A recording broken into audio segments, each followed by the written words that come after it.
Oh,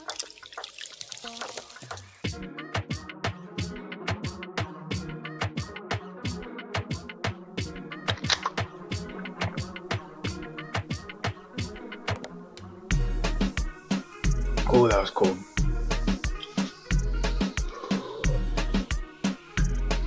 That was really cold.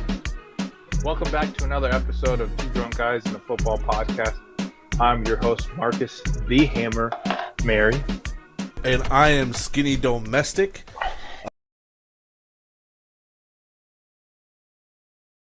Would you rather have Travis Etienne rest of year or Saquon Barkley rest of year? Give me Saquon. Really? Yeah, he's bigger. Saquon Barkley Yeah. or Jahmyr Gibbs? Just for a year? Just for this year. Give me Saquon. Because the biggest thing is, if we have Gibbs, it's tush-push galore with Jalen Hurts. At least with Barkley, he's a bigger back. It's not going to be tush-push 100% every time. So, All right. Saquon Barkley or Jonathan Taylor? I'd probably go JT. Just because the pass. JT's your line? If you give me JT and Derrick Henry, I'd probably take them over Saquon. Just solely because Really? we don't really need a receiving back because we have good receivers and all that. We just need a guy that can fucking pound the fucking football behind that great offensive line. Which, I mean, I feel like Saquon can do if fucking DeAndre Swift can do it. But when it comes to the passing game, not a whole lot of... Clearly, Kellen Moore might change that with a new offensive coordinator, but I think if we had Derrick Henry or JT or Josh Jacobs even, and Josh Jacobs still has yet to catch a touchdown receiving pass. Isn't that fucking crazy? 6 years in the league. Dude, he gets a lot of passes. I know. He gets a lot of... 6 years in the league, and Josh Jacobs still does not have a receiving touchdown. I'm pretty sure. You know what's kind of crazy? It kind of is crazy to me that Saquon didn't go to the Packers and Josh Jacobs didn't go to the Eagles, because it seems like better scheme fits right there. Yeah. He has yet to record. He's played 5 full seasons and still has not gotten a receiving touchdown. That's fucking crazy. Yeah. He's going to get it this year. Almost 200 receptions and not a single touch. That's crazy to me. All right, my last one. If you don't have a last one, that's fine. If you could change one thing about fantasy football for every league, what would it be? Bye weeks.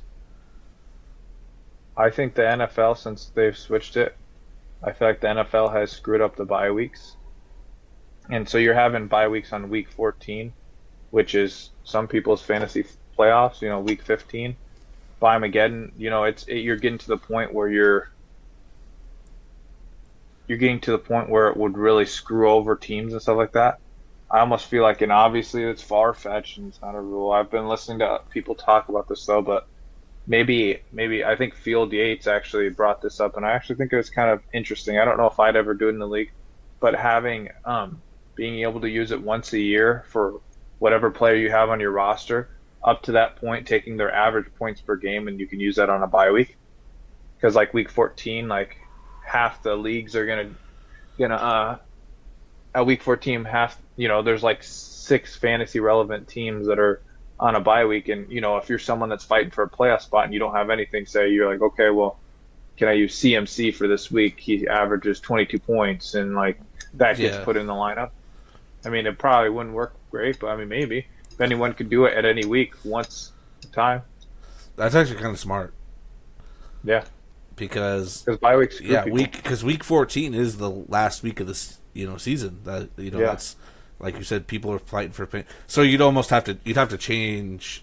Yeah. So the commissioner had to do more work, but it might be something that we might. But yeah, I like that. I do. I also kind of like the thing that they keep talking about is changing the playoff, or changing the bye weeks to be more weeks 6 through 8, shit like that, where you only get that's what they should do it. Yeah, 3 or 4 weeks total of bye weeks, and then that way teams are getting who needs a bye week in week 4? or 5. You know, Yeah. like those type of things. No, I like that. That's actually a good fucking idea. That might be something that might get implemented in my league down the road if enough people are on board with it. Because the only thing I think I can think of is I feel like you have to declare it the week, like that week that you're using that. No, yeah, you can't. You Yeah, you can't just can't do wait. it Yeah, randomly. but Yeah. I feel like a lot of people would wait until that week 14 spot. You know, like, oh, I gotta play Jahan Dotson this week because all my wide receivers are out. But I'm gonna take Tyreek Hill. You know, Tyreek Hill's out week 14, so I just those type of things. I feel Well, like I think you should be able to do it the week of. well, yeah, like If going you're in, gonna, yeah, yeah, yeah. You yeah. can't wait for You the just have to games do to it. be played. You have to do it Yes, the yes, week, yes. yeah, yeah, and then just track it down. But yeah, no, I agree. No, that's actually a really fucking good idea. I like that. That would be very That's your co-commissioner right here, yeah, and co-commissioner Field doing Yates. shit. But Yeah, feel yeah. No, that's a good idea. I've never really thought about that. But all right, moving on to the fun segment. Marcus, what beer are we tasting let me today? grab one. Let me grab one. This is gonna be fun, guys. Shit. What? I just got too many beers in my Uh-oh. mini fridge. I need to start taking them out. So, on today's episode, we have a classic, a patriot, Samuel Adams, Boston Lager. I know you don't watch a lot of basketball, but Derek White has been doing some Samuel Adams commercials, being he plays in Yeah. Boston. They're fucking hilarious. I fucking love them. Such good commercials. Are these Um, twist offs? I don't know. We'll Oh, find out. But of course, we're going to be using our passive system: the price, appearance, taste, aroma, vibe. Grading it 4 of those. The vibe is just for whatever. With that, currently our highest rated is Blue Moon, which I think there's a little bit of bias in there because we fucking love Blue Moon. And then our least rated was the Hulk Hogan Real American Beer, which is, we had a little bit more expectations with, but it's a light beer, can't really expect it. So with that, price of the Samuel Adams, it's like $9.99, $10.99 for Yeah. 6-pack. So it's very comparative to Blue Moon and Guinness. I think I gave it a 3. I think when we're starting to hit that above the $10 for a 6-pack price, I start hitting that 3 plus. It's okay. It's I don't know. There's for a 6-pack that's kind of pricier. Spending way over $1 a beer, so I'd say it's probably I'd probably give it a 2.5 with price.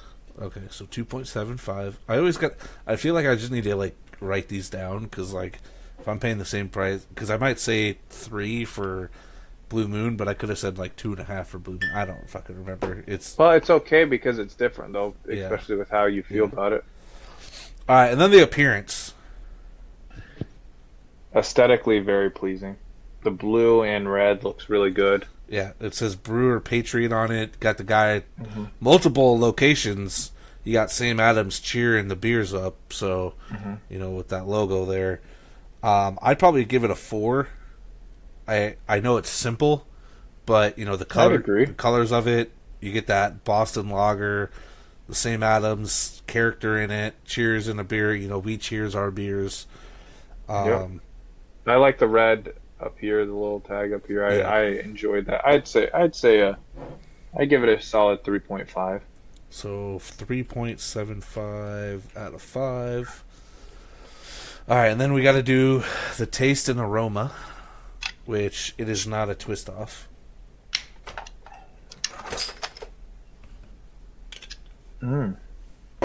Okay. I'm getting Blue Moon vibes out of the. I've actually never smelt a Samuel Adams, I don't think, so. I got some Blue Moon vibes. Do you getting that too? a little bit less of a Blue Moon vibe, but like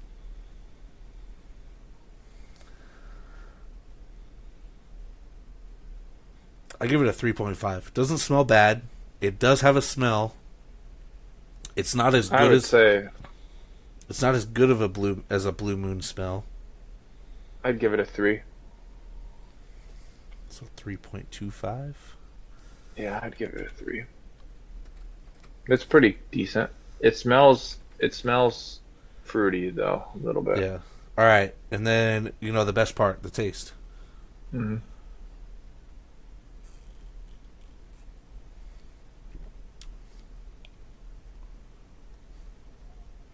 You're making a face.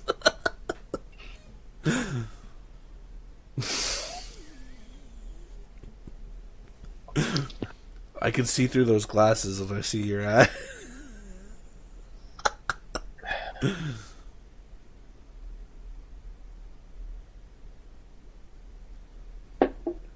Yeah, that's terrible.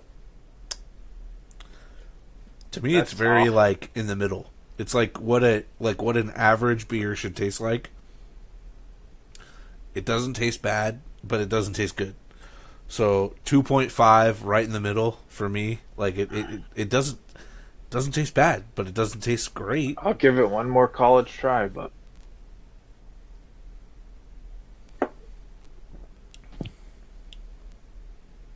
I'm gonna have to go 1. A 1. So I what's that? A 1.75.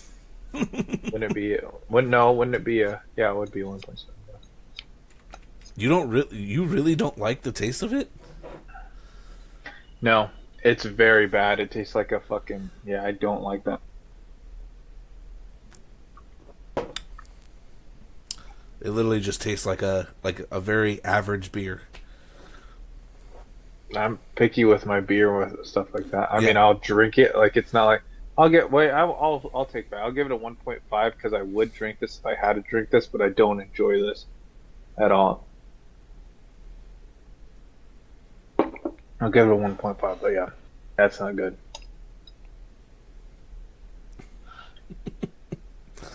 Sorry, my wife is texting me. Wednesdays are one of her days where she might get off work later, so we have to communicate on if we have to get the kids. One, damn, dude,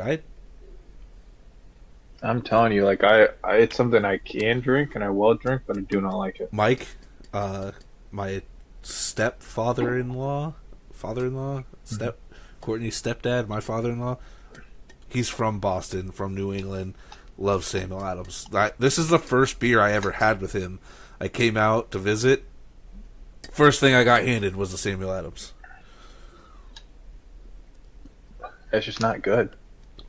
Like I'm sorry, all you Boston people, but you just have bad taste in beer. I don't know. And It tastes very. I don't know. Like I said, average. I don't know. I mean, as I say it, as I'm chugging it down, but yeah, I don't like it. Well, you're not gonna let a beer go to waste. No, it's an aftertaste to me. It's got this like I'm drinking pine. I don't know type of aftertaste. I just don't I don't get that aftertaste. Like it's like fine until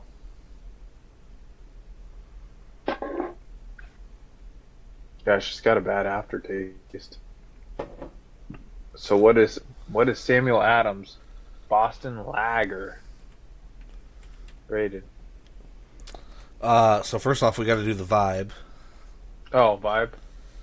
Um, I feel like I'd be drinking this once I'm depressed in Boston.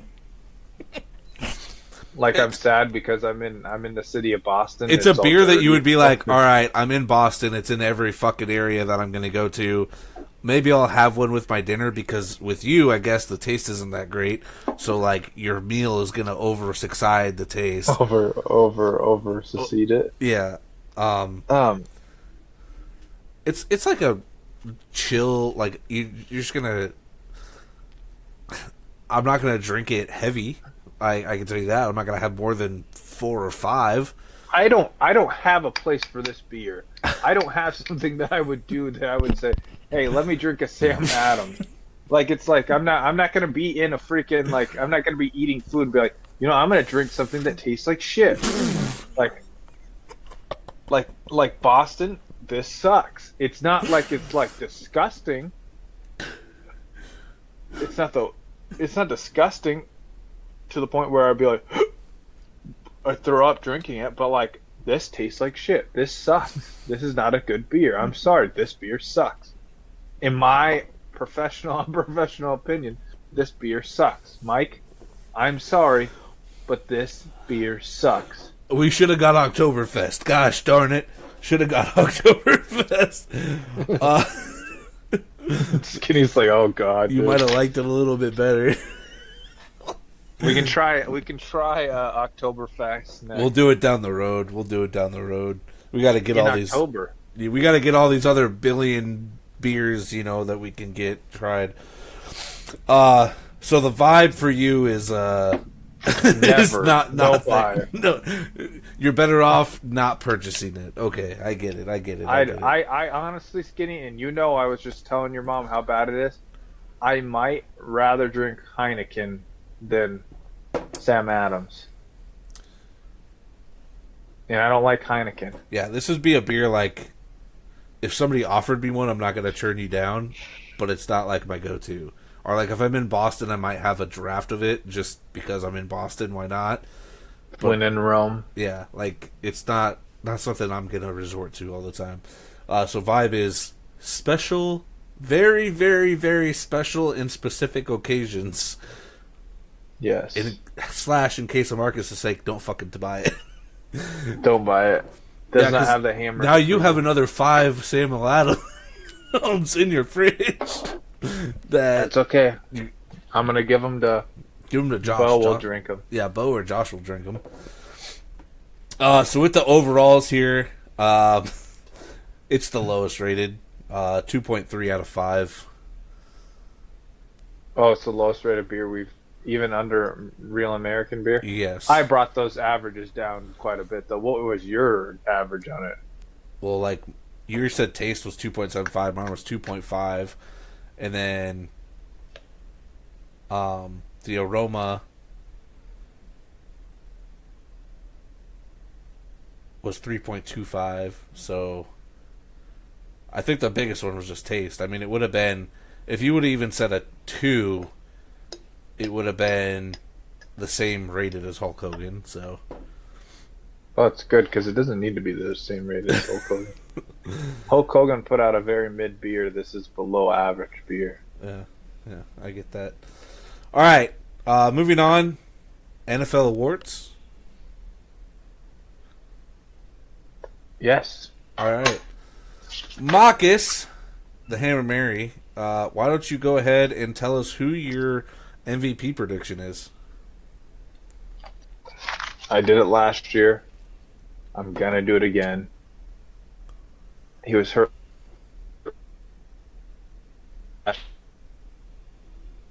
You're fucked me. I'm going to a row. I feel like it can't be. Patrick Mahomes. Lamar Jackson should not have been MVP last year. We all know that. But I feel like that's a hard division. I feel like Joe Burrow is a elite quarterback, and I want to see what he does. This is really funny because I did the same. Did you really? Yeah, he fucked me last year, got hurt. I think this year is the Bengals' year. Comeback year. Yeah, yep. Comeback year for him. Jamar Chase was hurt. Comeback year, contract year.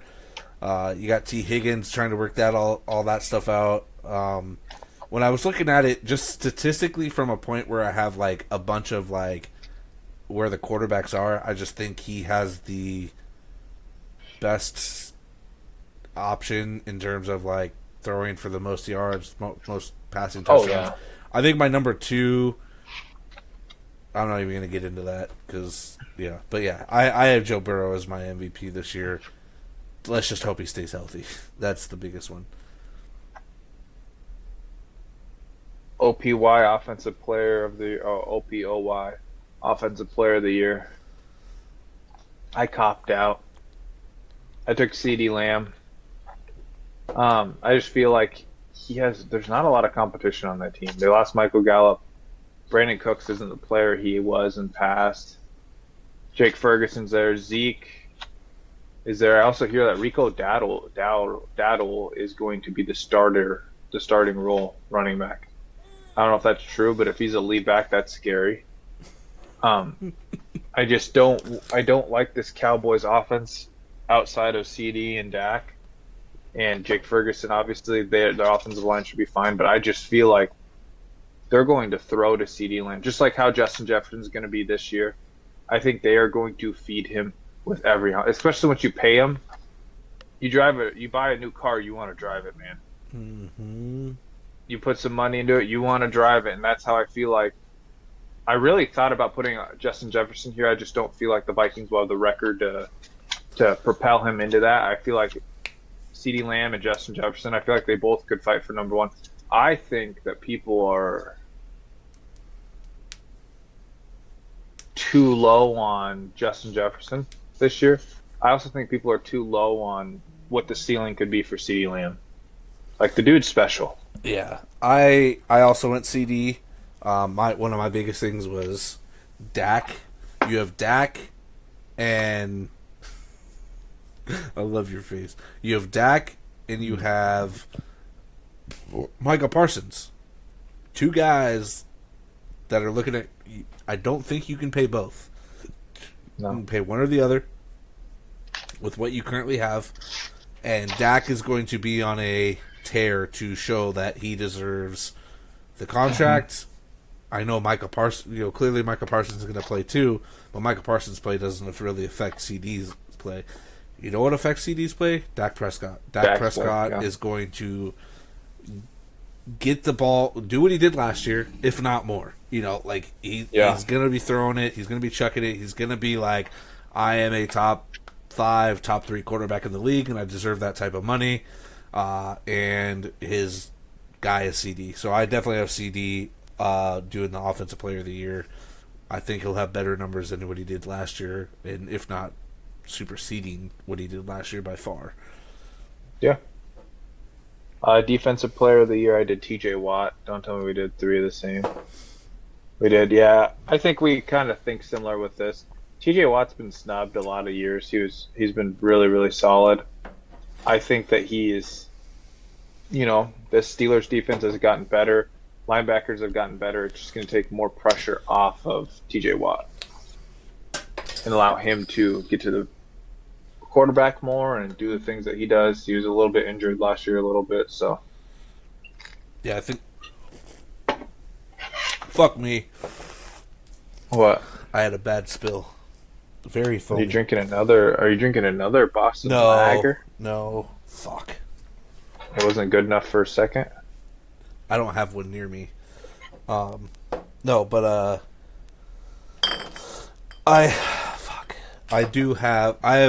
TJ Watt. I think after last year, the whole should Myles Garrett get it, should he get it type conversation is going to spark some controversy. It's kind of like the Joel Embiid, Nikola Jokic NBA MVP that happened last year. Was everybody said it was Joel Embiid, Jokic got it, and then this year Joel Embiid got it, to kind of make up for that. And I think TJ Watt's one of those guys that every year he's in the name for it. It's just, do you want to see a player have it 7 times in a row? Which, I mean, again, you deserve it, but it's. I think since he didn't get it last year, he'll probably get it this year as long as, pending injury. And like you said, opening up that offense, all that. My comeback player of the year is Aaron Rodgers. Is that yours as well? Yes. How did we get everyone the same? This is ridiculous. I just feel like this is probably an obvious one though too, but after everything that happened to Rodgers last year, I feel like he's going to be on a tear. People, the year before talking about the COVID stuff, this year talking about how he did this special procedure and was trying to come back. I feel like he's going to be on a tear this year. Well, and I think the biggest one is if the Jets win the division or, get over 10 wins, he could have average stats or, whatever, and I think he still wins it because there's not a whole lot of competition, I'd say, for fully come back besides maybe Justin Jefferson, but he also played, half this just over half the season or something like that, and had 1,000 yards. Yeah, so I don't know if he'll actually qualify for it. And Nick Chubb, depending on if he plays and gets there's not a whole lot of major people that with injury guys that are in Daniel Jones. Daniel Jones could definitely come back, but I don't think he's going to have better stats than Aaron Rodgers. So I think Aaron Rodgers has a pretty clear and easy cut to. Oh, and nobody died. So that's true, and he didn't even win it though. Yeah, that's true too. Yeah, I just don't see much competition for that. Who did run comeback player of the year last year? Joe Flacco. That's right. Offensive rookie of the year, Marvin Harrison Jr. Freaking stud, has the clearest path to success out of all the players. I think he was pro ready coming into the NFL. We're going to see he's going to be number one on a team that is going to be playing behind and thirsting for target share. I mean, they lost D-Hop a couple years ago. They lost Hollywood Brown last year. They didn't replace anyone else. They got Zay Jones, who got suspended. Michael Wilson's there. McBride's there. I think that he's going to just feast off of what he has. I really wanted to put him as my offensive player of the year, offensive rookie player of the year, but I just feel like with all the stupid hype around Caleb Williams, if he leads this team to even 7, 8, 9 wins, whatever that lands on, and he has one crazy ass fucking play, the media is just gonna all over it. I just have that feeling. I don't think he's gonna be deserving of it, but he's probably gonna get it just based off of the flashiness that he brings to the game and his name. So I went Caleb Williams. I really wanted to do Marvin Harrison Jr. just because I feel like Marvin Harrison Jr. is going to have the stats to actually support it, but it's also kind of one of those things where quarterbacks do kind of get, like an MVP, get a little overvalued with it. Defensive rookie of the year, I got to go with my boy Dallas Turner. I also chose Dallas. Vikings defense low-key going to be a top 10 unit. They got a hard schedule, but I feel like the pass rush is going to be good with bringing in Stephon Gilmore is good. We also have Andrew Van Garkel or whatever his name is. We brought in, quite a few different players on the defensive line. Not Brian Cushing. Is it Brian Cushing's? No, Brian Cushing's is old. Brian Cushing was the Texan linebacker. Yeah, safety, we brought 2 Texans linebackers and one a pass rusher and the other one inside linebacker. What is his name? It's not Brian Cushing's, but he is okay. We did a couple. I guess I could look. I can't think of his name. I know who he is. I've obviously got him in Madden a couple times. Let's look at the Vikings linebacker. But I feel like the Vikings have a pretty solid core. Linebackers: Jonathan Grenard, Ivan Pace Jr., Blake Cashman, Andrew Van Ginkel, Pat Jones, Brian Asamoah, Kamar Kruger, Dallas Turner, Jihad Ward, Gabriel Murphy, Jordan Kanasic. Those any of the right names? Yeah. Cameron Byron's going to be good. I feel like this team, low-key, like Harrison Smith's still playing there, Byron Jones. Still got Josh Merciless, who's really good. Stephon Gilmore. Ivan Pace Jr., freaking stud. Blake Cashman, freaking stud. Andrew Van Ginkel, stud. Defensive line, it's going to be kind of weird. We have Jonathan Bullard. Harrison Phillips, Jerry Tiller, and Jonathan Greenard. It's kind of crazy that what's-his-face isn't starting. Turner. He'll get there. I'm sure he will too. Yeah, I have him just because I think he looked good in preseason. for one, and two, he he's like the Jalen Carter of the draft for defensive players, maybe even offensive. He's like the Yeah, he's freakish 100% athlete, Jaden like just Carter. the freakish athlete that fell because of some off the field issue type thing where his athletic ability is just gonna thrive. Outshine. Yeah, he'll be good. He has a clear path to success. I know Andrew Van Ginkel is a decent player for the Dolphins last year. I don't think that he is. I think that he's more of a jack of all trades, master of none. He did decent pass rushing. I feel like Dallas Turner is a game changer. He's someone that could be an elite pass rusher in this league. And then my last one, coach of the year, I did Robert Saleh. Give me some of that Jet type. I mean, if he comes in and wins the NFC East or AFC East, that's kind of crazy because that's a tough division, especially on a team that should probably be the third best team in that division. So I think the Jets could really surprise a lot of people And this year the with all that they team have. had what 4 wins last year, 3 like didn't do great. I went Raheem Morris. I know that they're favored to win the division, but he's a first-year head coach. That if they are able to pull a sneaky 12-win season type thing, I think they get to 9 or 10 easily to win the division. But if they were able to get to like that 12 mark and win some games that people don't think they're going to win, they're exceeding their expectations there. And it's not like Kirk is coming off as healthy Kirk. He just tore his Achilles, and we have no idea how he's going to play.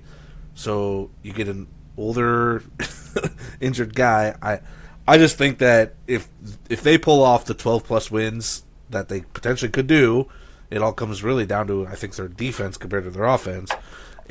I see Raheem Morris probably stepping up in there if they get, the 2 or 3 seed in the NFC. Sure, I see why not. Can't get it. Yeah. Skinny loves Kirk Cousins is all I heard. No, I think that Falcons team is in a very good situation. All right. So for our pick'ems, we'll do college first. This week, there's only 2 top 25 matchups, and then we have in-state rivalry that we'll go over. So number 3, Texas is playing number 10, Michigan.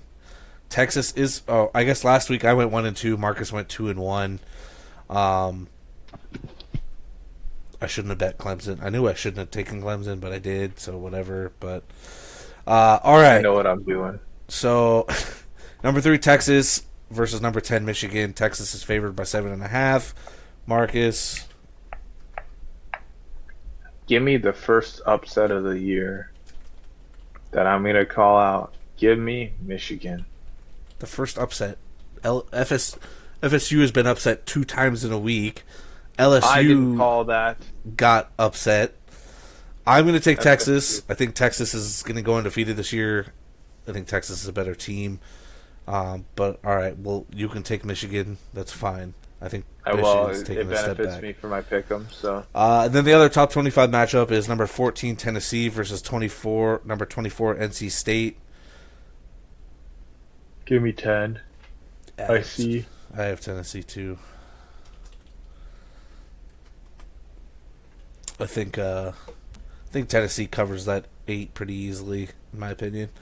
And then lastly, in-state rivalry. I don't know. We can count this towards our pick'ems if you want to. If not, it's fine.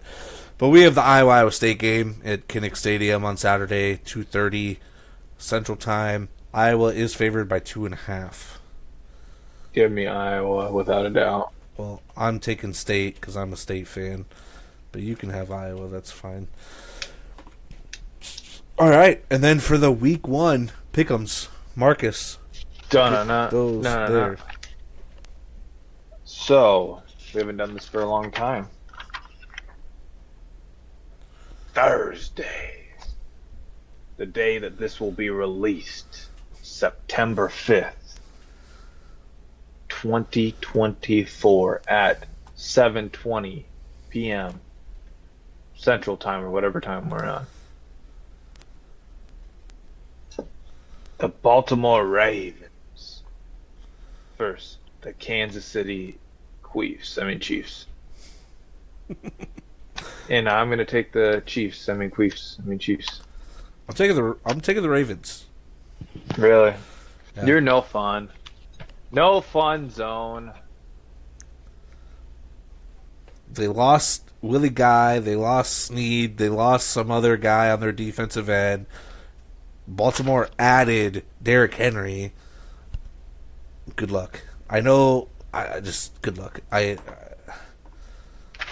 I ever? How many times do I gotta tell you? I don't bet against pediatric. I'll do that. I'll do that in playoffs. That's fine, but regular season's different. I'm gonna take Baltimore. And then Friday, September 6th, 2024, the Green Bay Packers versus the Philadelphia Eagles in Brazil, which all the players are pissed about, it seems like, because they don't want to go to Brazil because it's got a lot of bad things going on. Yeah. Right now. Give me the Eagles. Yeah. You heard me, Skinny. You hear it right? You want me to say it again? Give me the Eagles! Caw-caw! Fly, Eagles, fly! I can't hear nothing. I can't hear it. I literally can't hear it. Stop. You talk. Hello? Well, You muted yourself? No? I'm wondering if it doesn't do that pickup like background audio, like it knows I'm not talking. I don't know. Oh. But I'm taking the Eagles, of course. I'm not going to not take my Eagles. Yeah. Very cool, very cool. Sunday, September 8th, 2024. The Pittsburgh Steelers versus the Falcons. Give me the Pittsburgh. I don't want to hear about these Falcons. This Pittsburgh, you know what Kirk Cousins always struggled against? Good defense. You know what Pittsburgh has? A good defense. They're going to rock them, sock them in the mouth, show them who's daddy. They come out there. Najee's going to score a touchdown. George Pickens going to score a touchdown. You know who else is going to score a touchdown? Bijan's going to get in there. And then, Skinny, and then the Steelers are going to win because I need this. $300, dude. They go a long way in this economy. Gosh, by namas, you know. After watching preseason and watching a Russell Wilson and Justin Fields led offense multiple times and only score 3 points, I'm going to take the Falcons. You can do that. I think it's the wrong choice. They have George Pickens and Najee Harris and Jalen Warren. Nothing really worries me. Roman Wilson? Yeah, but he's a rookie who's unproven. Their defense is Fryer good, sure, but Atlanta's defense got better too. I think Atlanta has a better offensive power. Again, Atlanta's going to be putting up 22-plus points a game, I think, besides primetime games, because we all know how Kirk is in primetime. But I'm going to take Atlanta. Very high on them this year. I'm going to go Atlanta. Interesting. Next game at 12 p.m. Arizona versus the Buffalo Bills. Give me Buffalo. I too am taking Buffalo. Next game, Tennessee Titans versus Chicago Bears. Give me Caleb Williams. I hate him. I hate him in his wet fingernail polish, but I don't think Tennessee is the only 10 I see in this one. Yeah, I'm going to take Chicago. Well, hold on. I'm going to take Chicago too. Relax. Jeez. Oh, okay. Oh, my bad. Next one, New England Patriots versus the Cincinnati Bengals. Give me the Bengals. Yeah, the Pats are going to be lucky if they see 3 wins this year. Houston Texans versus the Indianapolis Colts. Give me the Texans. Yep. Jacksonville Jaguars versus the Miami Dolphins. Give me the Dolphins. I'm taking the Jags. I'm high on the Jags this year. It's a bad call, but it is your call. Carolina Panthers versus the New Orleans Saints. Give me the Saints. Yep, taking the Saints over the Panthers, correct. Minnesota Vikings versus the New York Giants. Give me Sam Darnold. Save your Sam all the way. Yeah, I'm taking Minnesota too. I just think there's a whole lot going there better than the Giants. Mm-hmm. The Las Vegas Raiders versus the LA Chargers. Give me the Chargers. Yeah, a whole new culture. I think that hardball situation for the Chargers is going to be good for them. Give me the Chargers. Yep. Denver Broncos versus the Seattle Seahawks. Give me the Seahawks. This one was a little tough for me because I really want Bo Nix to succeed. I think he'll be fine, but I just don't think he wins his first game. So I'm taking Seattle. Dallas Cowgirls versus the Cleveland Browns. This one also was tough for me. Cleveland Browns defense is good. The only thing that worries me is Deshaun Watson. Give me the Cowboys. Okay. Who'd you take? The Cowboys as well. Okay. And then the Commanders versus Tampa Bay. I took Tampa Bay. Yep, give me the Bucks. Rams versus Detroit. Good game, revenge game for Matthew Stafford. But I don't care about that. Give me Detroit. Yep, I would agree. Give me Detroit all day. And then Monday Night Football. New York Jets versus the San Francisco 49ers. Give me the Niners. I don't care. Jets, Jets. I think they pull off the upset coming into San Fran with the holdouts, all that. That offense is going to be a little shaky. New York Jets. Bold take, Skinny. Bold take. Yeah.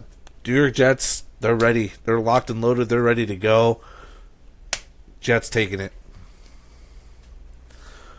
But as much as I'd like to sit on here and chat, thank you for joining. I have to go get my kids because my wife won't be back in time. I'm sorry. I apologize. Follow us on X, Insta, YouTube, Spotify, TikTok. Yes. Cheers. Marcus cheered without me. Have fun, my friends. Stay thirsty anywhere you get your podcast.